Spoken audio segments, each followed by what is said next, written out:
Sabe como o Espírito Santo age na terra? Por meio de você. Por meio de pessoas que entenderam o seu lugar no reino. Então, olha, eu quero que você saia deste culto hoje possuindo o seu lugar. Qual é o seu lugar? Anunciador daquele que morreu, ressuscitou e deu vida e vida em abundância. Jesus Cristo está sentado em um alto e sublime trono. E por causa disso, ele se tornou o cabeça da igreja, porque ele venceu a morte e ressuscitou ao terceiro dia. E hoje, por meio do seu Espírito, ele conecta a igreja. E a igreja, ela se tornou o acesso ao mundo, que transforma, muda, restaura, salva vidas. O Evangelho é a essência do cabeça, passando dentro de você todos os dias. Conta para as pessoas o que Deus fez por você. Isso é o Evangelho. Evangelho é testemunho de milagres do que Deus fez, está fazendo e ainda vai fazer. Entende sobre isso? O que Jesus Cristo fez por você, igreja? Ele morreu. Ele deu a sua própria vida. Como assim? Ele entregou-se por amor de nós. Porque diante dos olhos do Todo-Poderoso, nós tínhamos falhado. E nós perdemos o acesso com Deus. E perdemos a nossa liberdade de sentar com Deus todos os dias, no fim da tarde, e conversarmos com Ele. E por amor, o Pai, o Filho e o Espírito Santo decidiram morrer por você e por mim. Jesus Cristo se fez homem. O que significa isso? Eu falei na primeira quinta-feira deste ano. Ele esvaziou da sua glória. E fez-se em forma humana. Ele sentiu as nossas dores. Ele sentiu os nossos sentimentos. Ele viveu a vida como nós vivemos, nasceu, cresceu, se tornou tudo aquilo que um homem poderia ser. Mas ele, sendo Deus, não pecou em momento algum, mas ensinou nós também que como homens nós somos capazes de vencer a tentação se nós entendermos que nós somos filhos de Deus. E por causa dessa morte e dessa ressurreição, Jesus Cristo alcançou a nossa vida. Abra sua Bíblia comigo. Em Colossenses capítulo 3. Eu vou ler na versão NVI. Colossenses capítulo 3, verso 17. Esse versículo, ele está nos seguindo desde a virada do ano. E o mês de janeiro, ele se tornou um mês extremamente extraordinário por causa dessa Sagrada Escritura. E eu quero ler com você. Colossenses capítulo 3, verso 17. Tudo o que fizerem, seja em palavras, seja em ação, faça no nome do Senhor Jesus, dando graças a Deus Pai por meio dele. Aleluia! Aqui está falando, querida igreja, de servir. Mas, para mim falar de servir, eu tenho que falar que o ser vem antes do servir. O ser vem antes do fazer. E quando eu abro as Escrituras Sagradas, eu encontro João, capítulo 1, verso 12, dizendo assim: mas a todos quantos receberam, deu-lhes o poder de serem filhos de Deus, aos que creem no seu nome. Quando pensamos em quem somos, às vezes há uma dúvida no mundo natural. A humanidade hoje, ela se envolve em procuras de saber o que elas são, para que elas existem. E no livro Uma Vida com Propósitos, fala muito sobre isso, que nós estamos lendo este mês, que o foco não é nós. E quando eu leio esse versículo de João, eu vejo que nós somos filhos de Deus. Então fala assim, filho de Deus. Eu vou perguntar quem você é e você vai responder. Quem você é? Então nós somos filhos de Deus, capazes de fazer Somos filhos de Deus. Então, ser filho me torna capaz de fazer. Eu entender no meu intelecto que quem eu sou já define também o meu serviço. E eu sou levada também a um destino e um propósito já estabelecido por Deus. Quando eu e você recebemos a revelação de Jesus Cristo, o Senhor, no nome dele somos transformados e nos tornamos filhos de Deus por causa do poder que houve na cruz do Calvário, que foi o derramar de um sangue poderoso, transformador, um sangue que mudou a história de toda a humanidade. Muitos neste mundo ficam à procura de Deus. Ai, gente, é uma tristeza ver as crenças dos seres humanos. Eles não sabem quem são e por não saberem quem são, eles adoram plantas. Muitos deles buscam resposta na natureza e alguns olham e falam, Deus está em tudo. Sim, Ele está em tudo, mas nem tudo deve ser adorado como Deus. E esse pensamento tem atingido a geração deste século, uma geração envolvida por afetos. A juventude, os homens, as mulheres não sabem quem são. E vivem à procura de respostas de amor, de resposta de alguém que me fale quem eu sou. E muitas ideologias vão definir eles. E eles recebem aquela definição e se torna para eles o Deus. Quando não adoram a si mesmos, adoram algo, um objeto, ou até mesmo a própria criação. Ficamos perdidos no meio de muitas crenças. E eu preciso terminar esse mês falando que o Colossenses está nos ensinando. Tudo o que fizeres, seja em palavra, seja em ação, faça no nome do Senhor Jesus, dando graças a Deus Pai por meio dele. Ah, Senhor, palavra gloriosa. E para que nós venhamos a sair deste janeiro com uma vida extraordinária, vivendo o extraordinário em 2026, nós precisamos saber que nós somos filhos, mas assim, saber com intenção. Não é só de ouvir, irmãos, não é só de pôr da boca para fora, mas eu ter uma convicção interna, algo que entrou na minha mente e eu passei a repetir, eu sou filha de Deus. E olha, uma das coisas mais terríveis que nós temos, um órgão poderosíssimo chamado mente, ela é incrível, tem um poder criativo impressionante e muitas das vezes a nossa mente ela vai criar pensamentos enganosos. Como, por exemplo, eu não sou capaz de pregar o Evangelho. Como, por exemplo, eu não vou chamar ninguém porque eu não sei nem quem eu sou. Ah, queridos, e aí se torna um campo terrível de batalha mental, de saber quem você é. Isso fala de alma, de pessoas que pensam. Sabe aqueles pensamentos que a psicologia chama de pensamentos intrusivos? É você olhar para dentro da sua mente e falar assim, eu estou pensando isso, mas eu não sou isso.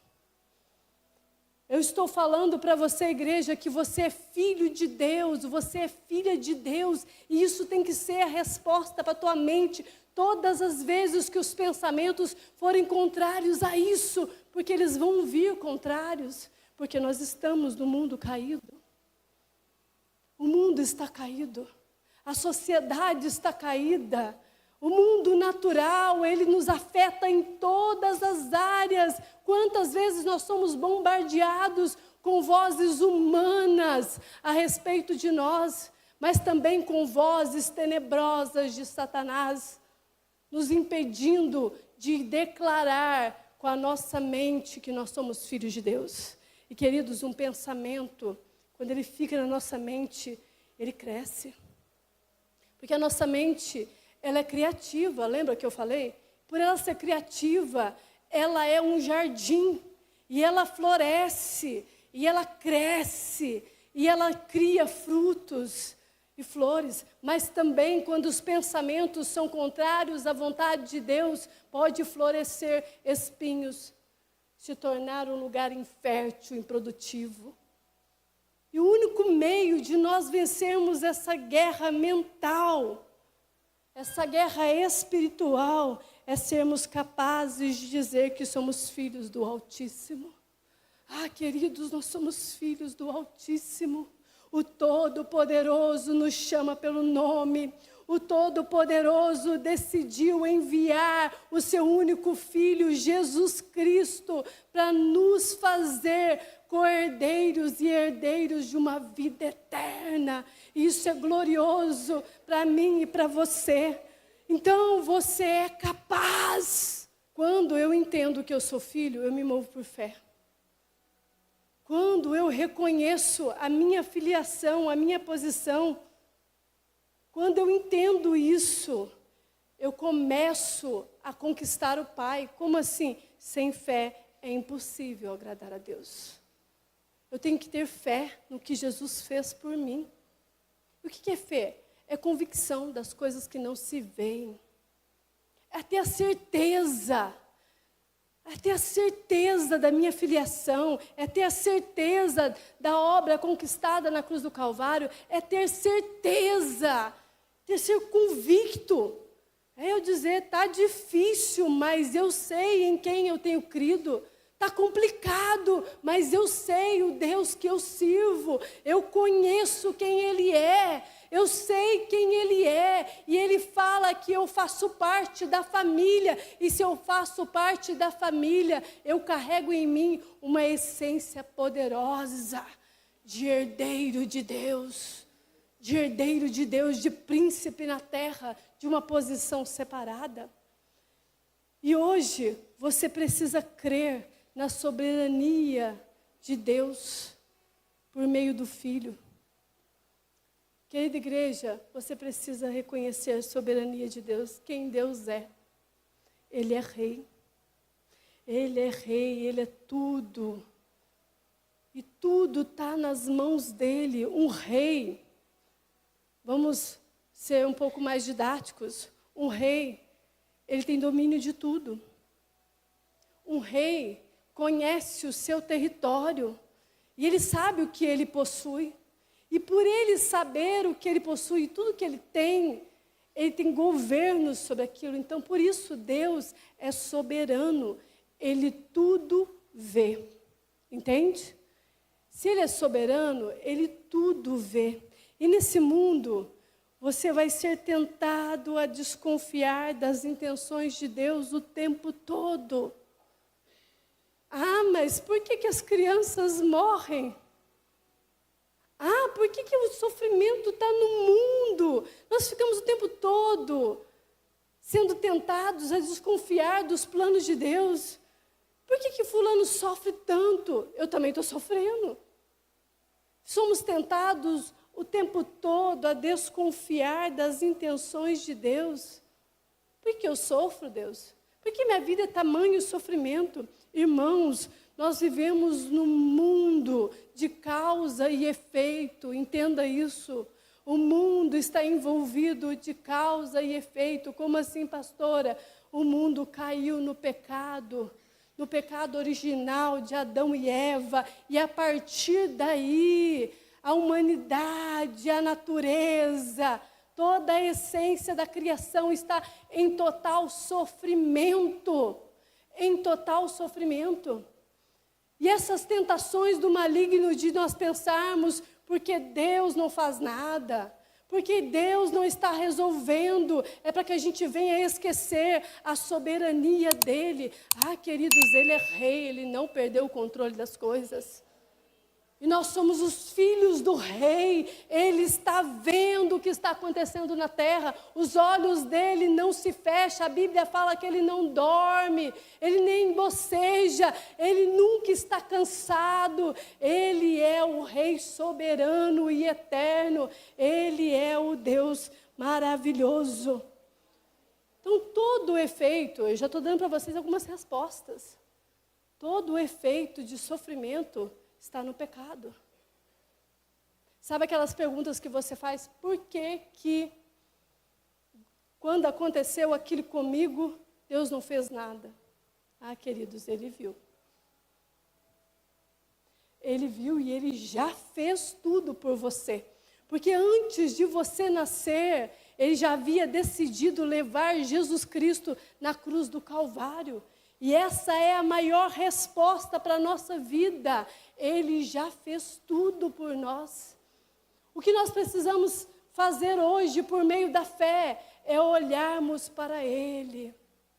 É olharmos para Jesus. O efeito do pecado nos atingiu, sim. E com muita dor, em muitos momentos. O efeito do pecado nos atingiu, sim. Mas escolhemos crer acima de tudo. Mas escolhemos crer acima de tudo que Deus é soberano e tem o controle de todas as coisas. Ai, que lindo é isso. Sabe aquela hora que você decide vir para a igreja para resolver a tua vida? Sabe aquele dia que você veio a primeira vez aqui na igreja? Ou em uma outra igreja, não sei, que você falou assim, estou cansado. O Espírito de Deus trouxe em você a fé de crer no soberano. Sabe aquele dia que você veio em desespero, em busca de resposta? Ah, queridos, foi o dia mais feliz de Deus. Porque quando um filho reconhece, o céu entra em festa. O céu se alegra. Porque um filho retornou a casa. Um dia nós tomamos a nossa decisão de vivermos da nossa maneira por causa da influência do pecado. Por causa da influência do pecado e da humanidade caída, nós entendemos que viver a vida do nosso jeito é a melhor coisa. Mas quando nós olhamos para dentro de nós e encontramos um grande vazio, mesmo sendo para nós um pensamento, eu sou capaz de fazer qualquer coisa, eu sou bom o suficiente. Quando nós temos esses pensamentos e ficamos envolvidos nisso, nós olhamos para dentro de nós sempre frustrados e vazios. Mas o encontro com Cristo muda totalmente a nossa vida. E nós passamos a olhar para nós como uma pessoa em potencial. Ou seja, um filho que está crescendo, crescendo, até se tornar a estatura do varão perfeito, e esse Jesus Cristo. Querido, é de glória em glória, é de poder em poder, é de graça em graça, é de milagre em milagre, é de arrependimento em arrependimento, é de presença em presença que nós vamos vencendo todas as coisas. No Sermão do Monte, em Mateus capítulo 6, eu quero que você leia lá na sua casa com mais atenção, no verso 25 e 26. Não vai dar tempo de eu ler aqui. Mas olha, leia com muita atenção. Lá está falando de um coração ansioso. Queridos, todos nós temos um coração ansioso. E ficamos, muitas vezes, à procura de pensar assim, e se amanhã nos faltar algo? E se depois nos faltar algo? Como que nós vamos fazer? Jesus nos ensina sobre a provisão de Deus.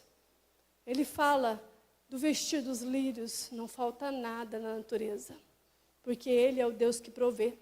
Sabe quando você tiver batalhas mentais, pensando muitas coisas, diga com a sua própria boca, Deus proverá. Deus proverá. Ele sempre vai prover.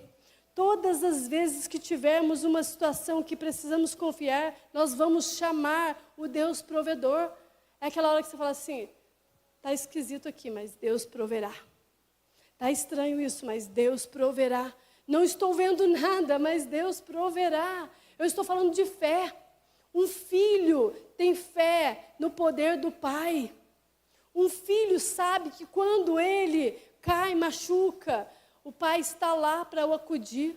Mas também sabe que quando ele está distante da presença, ele pode voltar para casa, que o pai estará de braços abertos para o receber.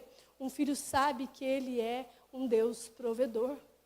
Nosso Deus provê recurso, nosso Deus provê milagre, nosso Deus provê cura, o nosso Deus é o Deus da provisão.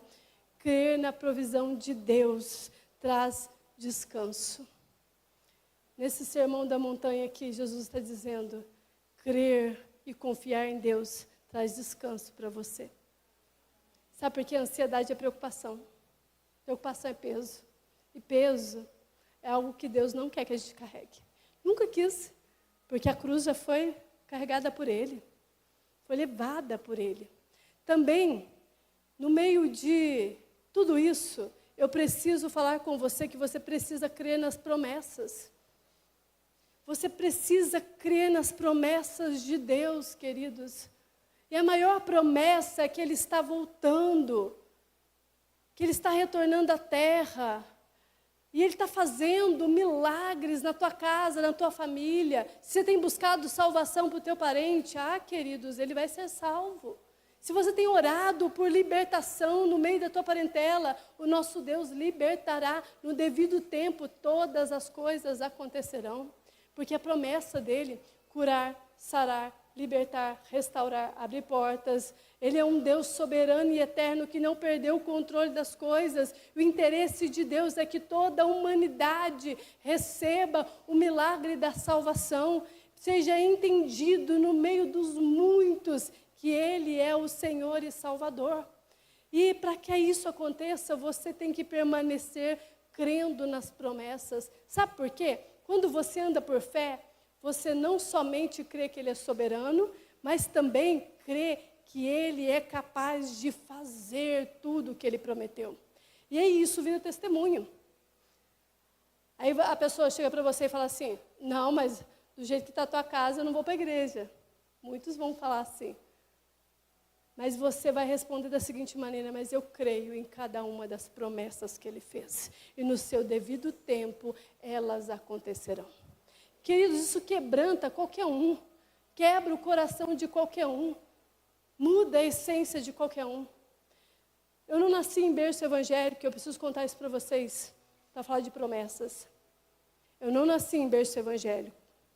As minhas crenças eram totalmente diferentes. Nos meus encontros com Deus, Ele foi transformando, porque Ele me conhecia, porque Ele me criou. Mas eu não vou falar o Deus que revelou na natureza para mim, eu vou falar hoje num Deus que usou uma pessoa para falar comigo. Um dia um jovem muito ousado, pensa no menino ousado, porque eu tinha crenças muito erradas. Ele chegou para mim, era um culto que a minha mãe havia pedido para fazer na nossa casa, nós morávamos na zona rural. E eles vinham sempre mais cedo, porque meu pai sempre gostou de servir pessoas, e ele queria servir de todas as maneiras e marcava mais cedo. Antes do culto, eles tinham que comer antes, depois do culto, e ficar lá. Era um bom mineiro, bem receptivo. E aí aconteceu. Esse dia, a igreja levou as irmãs do coque, muitas irmãs do coque, viu? Quando eu falo irmãs do coque, é as irmãs cheias de unção e poder. Aquelas assim que não faltava palavras e orações para ter naquele ambiente. Mas também levou um jovem. E ele tinha a minha idade. Na época eu tinha 16 anos. E ele chegou para mim e falou assim, ele pegou um bilhetinho do Esmiliguido, era uma xicrinha de café, eu não me lembro o versículo, eu só lembro do desenho, que era uma xicrinha de café. Eles tomando um cafezinho na mesa assim. Não me lembro o versículo, mas ele falou assim para mim, você conhece Jesus? Aí eu olhei para ele e falei assim, qual? Porque aquele que está na parede nunca fez nada por mim. Aí ele olhou bem nos meus olhos, aquilo me entrou como uma faca, rasgou meu coração a semana inteirinha e eu não via a hora de chegar o sábado para me encontrar com aquele menino e questionar sobre aquelas coisas. E aí ele olhou bem nos meus olhos e falou assim: nunca mais fale assim do meu Cristo. Ele não é preso no madeiro, ele não é uma estátua. Ele é o poder e a vida, ele é o caminho, a verdade, ele é tudo em todos. E aquilo me massacrou por dentro, eu fiz silêncio. E o culto aconteceu, eu não me lembro, queridos, de mais nada, mas aquelas palavras ficou em minha mente a semana inteira. E quando eles voltaram no sábado, porque ia ter outro culto no sábado, eles pregam uma mensagem que eu ouvi à beira da água de Furnas, porque quando a água de Furnas baixava, fazia aqueles sulcos de água, e eu era uma menina bem roceira, andava na roça inteira e gostava de fazer arte. E quando as águas baixavam, meu pai não gostava que a gente ficasse na beira da água de Furnas, mas quando ela baixava, fazia aqueles sulcos e aí abria algumas minas. E eu gostava de ficar vendo as minas saírem água ali. E eu cavuquei naquele dia, e aquela mina ela veio muito intensa, muito forte. E a água bateu na minha roupa e me molhou. Só que eu sentei e pensei assim, eu tinha 11 anos isso, Pensei assim, como que pode uma água tão limpa sair de um barro tão fedorento? E no meu espírito, hoje eu sei que é Deus, soprou uma voz dizendo assim: eu sou a fonte de água viva. Ah, queridos, eu não sabia quem era Jesus. Ninguém havia me falado sobre Jesus igual aquele menino me falou aos 16 anos. 5 anos depois. 5 anos depois desse encontro com o Deus que se revela por meio da natureza, Ele me revela por meio da palavra. Ele me revela por meio da palavra, e por meio da palavra, na unção que havia no irmão, de corajoso, bem corajoso. Na outra sábado, que eu estava com muita expectativa, eu ainda tinha muita vergonha. E lá na roça a gente não tem até hoje, laje. Era o teto aberto, eu fiquei trancada no quarto. E a copa onde fazia os cultos, eles estavam reunidos e o louvor estava maravilhoso. Até conversei com os pastores esses dias atrás, que ministraram essa palavra. O louvor estava maravilhoso, vai dar tudo certo. Era isso que a gente cantava. E aí, o louvor estava sendo ministrado, o meu coração já estava queimando, e eu não esquecia das palavras do menino. Quando o pastor ele abre a palavra e ele começa a pregar, ele começa a falar sobre a mulher samaritana. Queridos, aquele dia, eu abri a porta daquele quarto, e quando ele disse: se alguém aqui deseja aceitar o Senhor Jesus como seu único e suficiente Salvador, vem aqui na frente. Eu fui a primeira da minha casa. E eu aceitei o Senhor Jesus como meu único e suficiente Salvador. E, queridos, a partir daí, eu estou contando testemunho da minha vida. E olha que eu não sou de fazer isso. Eu estou contando testemunho da minha vida. A minha vida nunca mais foi a mesma. Porque eu sei o que é ser filha. Você tem que saber o que é ser filho. Mudou? A minha vida mudou? Não, ela não mudou. Ela continuou a mesma naquela época. Mas eu confiei numa promessa que Jesus Cristo é o caminho, a verdade e a vida. E aquela promessa caminhava comigo, e ano após ano, dia após dia, a graça do Senhor foi me alcançando. Queridos, dia após dia, a graça do Senhor vai nos alcançando conforme a revelação do Cristo em nossa mente, em nosso interior, em nosso intelecto. Eu estou falando de um Deus soberano. Eu estou falando de um Deus de promessas. Creia no poder de Deus, igreja. Creia no poder de Deus. O poder de Deus é capaz de alcançar uma família idólatra. Uma família totalmente idólatra, com um fim já determinado. Mas o meu Deus alcançou a minha família inteira. Hoje, eu e minha casa servimos ao Senhor, porque Ele é um Deus fiel. Ele é um Deus fiel. Escolha acreditar em Jesus. Escolha acreditar em Jesus, porque eu tenho certeza que Ele irá cumprir todas as promessas na sua vida. na vida da tua família, na vida dos teus parentes. Persista. Vença a frieza espiritual. É difícil nós vencermos a frieza. É difícil nós vencermos a dor que nós passamos. A mulher do fluxo de sangue, ela tinha um sofrimento há 12 anos e foi difícil para ela vencer aquela inércia que ela estava. Foi muito difícil para ela ter que encarar a sociedade. Eu sei que às vezes os teus parentes vão falar assim, mas virou crente agora? Ah, queridos, os mesmos que falam virou crente agora, no dia da maior angústia vai te chamar para orar. No dia da maior tristeza, vai falar, faz um culto aqui na minha casa. Aqueles que um dia te desprezam por ser de Cristo, vão ser os que vão clamar, eu quero do mesmo poder que você carrega. Eu quero do mesmo poder que você crê. Porque eles veem a diferença naqueles que estão em Cristo Jesus. Porque nós não somos iguais. Não somos iguais.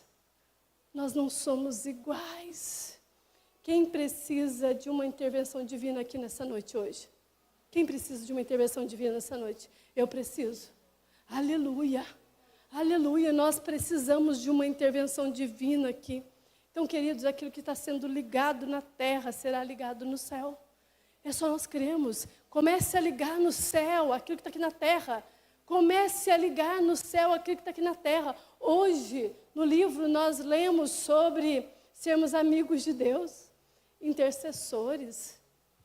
Como nós precisamos buscar mais a presença de Deus em adoração. Creia na autoridade de Jesus. Assim como o meu testemunho, tem muitos obreiros com testemunhos gloriosos aqui. Muitos homens e mulheres com testemunhos gloriosos de um Deus de promessa, de um Deus que não perdeu o controle, de um Deus que é poderoso, que existe poder no nome de Jesus. E ore hoje com muita autoridade. Autoridade no nome de Jesus. Creia no poder da ressurreição. Creia no poder da ressurreição. Traga a vida de Jesus nas suas orações. Sabe aquele negócio assim, Senhor, eu creio que Tu és a vida. Eu creio que o Senhor é capaz de ressuscitar esse casamento. Eu creio que o Senhor é poderoso para ressuscitar essa vida. Eu creio que o Senhor pode tirar dos mortos aqueles que tinham um fim determinado. Eu creio que o Senhor é poderoso para ressuscitar a saúde. Muitos aqui carregam doenças até crônicas. Mas o nosso Deus, Ele é poderoso. Ele ressuscita, queridos. Ele ressuscita. Que Deus venha ressuscitar sonhos aqui hoje. Eu desde dezembro eu estou com essa palavra. Ele ressuscita sonhos. Ele ressuscita sonhos. Jesus ressuscita sonhos, Ele ressuscita planos, Ele ressuscita projetos. E como nós precisamos desses séculos de palavras como essa. E como nós precisamos desse século tão perturbado que nós estamos, de tantas informações, como nós precisamos de um Deus que nos faz viver no extraordinário, mesmo estando numa vida natural. Como nós precisamos de Jesus. Sua fé em Cristo, ela traz refrigério. Ela quieta teu coração. Ela refrigera a tua alma. Por isso, irmãos, não desista. Não desista. É o que eu te peço, não desista. Não desista, prossiga. Romanos capítulo 8. Eu vou ler alguns versículos agora e depois nós vamos prosseguir lendo. Do verso 14 ao 17, está escrito assim: porque todos que são guiados pelo Espírito de Deus, esses são filhos de Deus. Você é guiado pelo Espírito? Fala amém. Você é guiado pelo Espírito. Então você é filho de Deus. Porque não recebeste o espírito de escravidão, para outra vez estardes em temor, mas recebeste o espírito de adoção de filhos, pelo qual chamamos Abba, Pai.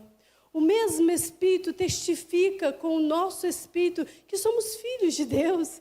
E se nós somos filhos, somos logo herdeiros também, herdeiros de Deus e co-herdeiros de Cristo. E se é certo que com Ele Com ele padecemos, para que também com ele sejamos glorificados. Aleluias! Aleluia! Busque ao Senhor. Busque ao Senhor. Eu vou citar alguns homens aqui para a gente finalizar esse culto, porque a fé fala de testemunho, fala de algo que Deus fez. José, queridos, pensa num menino sonhador. Ele sonhou tanto. E ele teve sonhos com Deus. E Deus deu a ele sonhos. E os irmãos dele se rebelou. E tamanho sofrimento aquele rapaz viveu. Ele foi parar em poço, em prisão, em lugares terríveis. Mas o Deus que confiou a ele um sonho, realizou no tempo certo. No tempo determinado, ao qual as provações passaram. Olha, nós não estamos isentos das provações, muito menos das tentações. Mas, quando Deus fala de algo conosco, é porque Ele vai cumprir. E José foi um grande sonhador. E por sonhar em Deus, crer que ele era filho de Deus, passar a viver as promessas de Deus, ele vive em poder de Deus e se torna um dos maiores governadores que a Bíblia cita. Outro também, não muito reconhecido, quando eu falo de um poder de Deus que adestra as nossas mãos para a batalha, eu lembro de Davi. Davi era um menino franzino, ruivo, considerado ninguém, porque pastor de ovelha era na época considerado ninguém. Ele foi escolhido por Deus e recebeu naquele dia uma unção, a unção de se tornar o rei de Israel. E ele foi o maior rei de Israel. O Deus de promessas cumpriu no devido tempo todas as coisas. Ah, querida igreja, eu também vejo Josué e Caleb, e eles carregam em si promessas grandiosas de uma terra boa, de uma terra poderosa, de uma terra ao qual eles iriam estabelecer. Considerados para os homens como gafanhotos, mas para Deus eles foram considerados os maiores guerreiros e conquistadores da época. Eles conquistaram a Canaã sonhada. A querida igreja, um Deus de promessa, cumpre todas as coisas. Quando eu falo isso, eu estou falando de um Deus que move, mas por meio da fé que nós temos em Jesus. Por meio da fé que temos em Jesus, eu creio que você vai viver além das suas limitações. Eu creio que a igreja vai viver além das suas limitações. Além das limitações que os homens colocam. Além dos limites.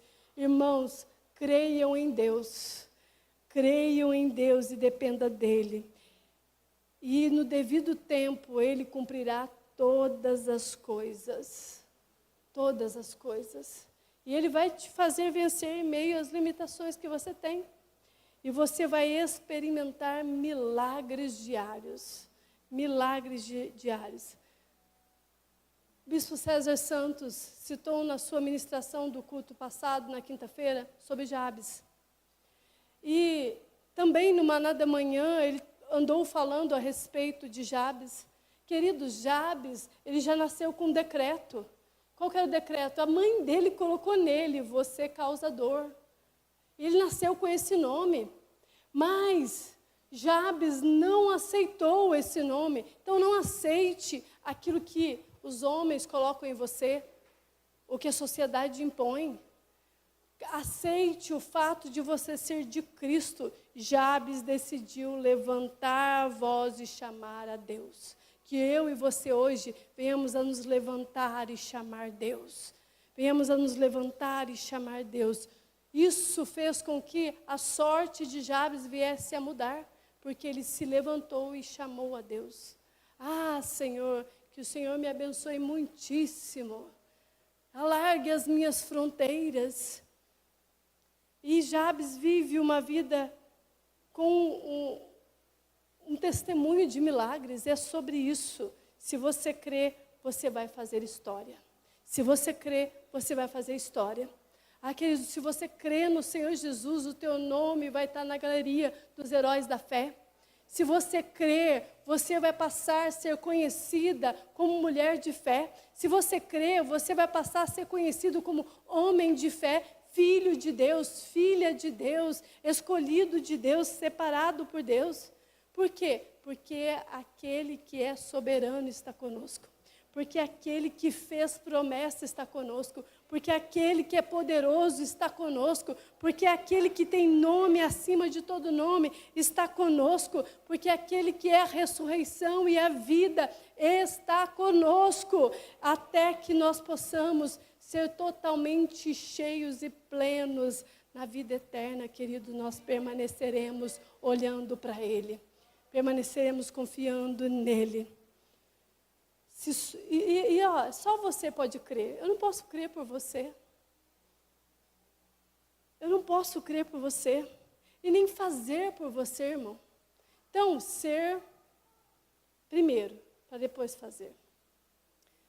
Então, você precisa ser filho primeiro, para depois fazer como filho. E viver uma vida assim, isso depende da tua crença. E o que eu e você vamos fazer depois que sairmos desse culto? O que eu e você vamos ser depois que sairmos desse culto? Segui-lo, segui-lo, segui-lo. Nós vamos seguir Jesus, e porque Ele é a fonte de tudo. Romanos capítulo 8.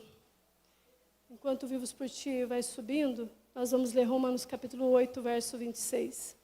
Está escrito assim: e da mesma maneira também o Espírito ajuda em nossas fraquezas, porque não sabemos o que havemos de pedir como convém. Olha, queridos, o Espírito Santo, Ele ora por nós. Vou ler novamente o verso 26. E da mesma maneira, também o Espírito ajuda as nossas fraquezas, porque não sabemos o que havemos de pedir como convém, mas o mesmo Espírito intercede por nós com gemidos inexprimíveis. Oh, aleluia! E aquele que examina os corações sabe qual é a intenção do Espírito. Ah, querido, quando você crê no Senhor Jesus, é ali que o Espírito comunica. E Ele é que, segundo Deus, intercede pelos santos. E sabemos que todas as coisas contribuem juntamente para o bem daqueles que amam Deus, daqueles que são chamados por seu decreto. Verso 31, que diremos, pois, a estas coisas? Se Deus é por nós, quem será contra nós? Verso 37, mas em todas essas coisas somos mais que vencedores, porque aquele que nos amou, porque estou certo de que nem a morte, nem a vida, nem os anjos, nem os principados, nem as potestades, nem o presente, nem o porvir, nem a altura e nem a profundidade, nem alguma outra criatura nos poderá separar do amor de Deus que está em Cristo Jesus, nosso Senhor. Aleluia, aleluia. Se coloque de pé, queridos. Crendo em Jesus. Eu não sei se você veio nesse culto com dificuldades. Eu não sei como está a sua semana. Eu sei que o mundo está difícil. Que o mundo natural tem nos deixado sofrer. Mas crê no Senhor Jesus, nas suas promessas, no seu efetuar, no seu poder. Que nada disso irá nos separar desse amor. Nada poderá nos separar do amor de Deus, queridos. Que diremos, pois, a essas coisas? Se Deus é por nós, quem será contra nós?